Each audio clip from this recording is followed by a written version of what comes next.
The time came when 2 of 3 villages that relocated out of the deep jungle to live close to us, they wanted to receive medical help from the clinic that my wife was managing. But 2 of those villages had been at war previously. Insults were shouted, grievances were expressed, and arrows began to fly. And there was war at our door, day after day. But Don and Carol knew this was where God wanted them. They'd arrived 6 months before as missionaries to work and live with a tribe called the Sawi. Located north of Indonesia in the jungles of what was then known as Dutch New Guinea, they were a tribe rumored to be headhunters and cannibals, a tribe that held treachery, murder and betrayal as its chief virtues. Even when we arrived by dug a canoe and they began pounding in the drums, dancing around us, wearing war paint and holding their weapons, I sensed the peace of God, and I looked at Carol to see how she was taking this. She was smiling at the people. Don and Carol made their home among the Sawi tribes. Don traded the steel tools he had brought with some of the men to help with their building needs.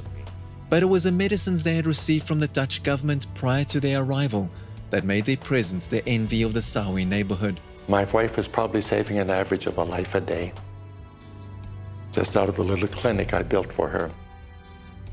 And so the Sawi greatly appreciated the availability of immediate medical help. But learning to communicate with the Sawi was another problem. Starting with hand signals and moving on to word and syllable equivalents, Don and Carol slowly mastered the language enough to tell them the story of Jesus. But to a tribe specializing in treachery and betrayal, the wrong man emerged as the hero of the story. To my shock, they began acclaiming Judas as the hero of the story, saying, "Do you really mean he kissed his victim at the moment of truth?" I said, "Yes." They said, "That makes him a master of treachery. We never thought of kissing our victims at the moment of truth. Tell us more about that man, Judas, Don." So I prayed and said, "Lord, I need help here. I need a gift of wisdom. How would he enable me to find the software to get through this cultural equivalent of a firewall?" That was when the violence started. A young man's murder a year before Don and Carol arrived became an issue of debate among the tribes. The dispute escalated into a full-scale tribal war. None of the violence was against us. It was one village against another village. We just happened to be in the middle of it. Men were being wounded. Right outside our home, arrows would flash past the fly screen on our windows. We knew that the evil one was stirring up this violence to discourage us, make us think our mission was hopeless and the people could not possibly be changed. The power of the gospel couldn't touch them. They were too evil, too wicked, too untrustworthy. And of course, I wanted to be a peacemaker, pleading with them to make peace. So we just had to battle against the assaults of doubt and remember the call of God. But as the fighting continued, Don and Carol started to lose hope. Then they gave the leader of the tribe an ultimatum. I said, "Since you will not or even cannot bring this ongoing violence to an end, I think I have a solution of my own. I think I should gather our possessions and take my family, move away to another village of your tribe." Well, that suggestion shocked them. They did not want us to go.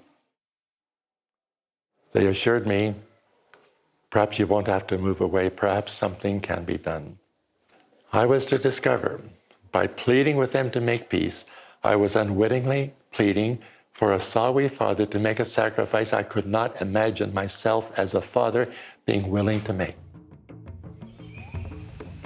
The next morning at sunrise, Kael, the leader of the tribe, chose to make that sacrifice. A sacrifice that would cost him everything he held dear. And I saw him extend his arms and lay his only son in the arms of an enemy father. And I heard him say to Makor, "I give my son, my only son, to you as a peace child.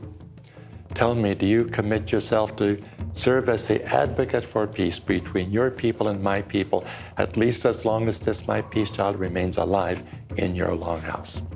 When I saw the father make the sacrifice, of course I said, "What is this, a father giving a son, an only son at that, to his enemies to achieve reconciliation?"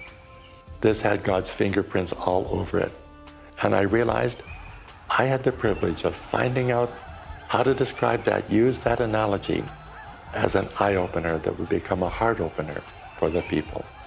And so the church among the Sawi was born. Then I began proclaiming Jesus as the greatest peace child given by the greatest Father to establish the greatest peace between God and man, between man and his fellow man. Don and Carol spent 15 years among the Sawi tribes and even translated the New Testament into the Sawi language.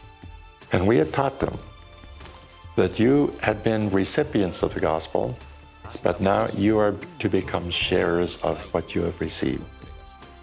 So they took that to heart, and they began reaching out to 4 neighboring tribes. 50 years after Don and Carol arrived in their dugout canoe, Don and his 3 sons returned to the village where they had spent so many years.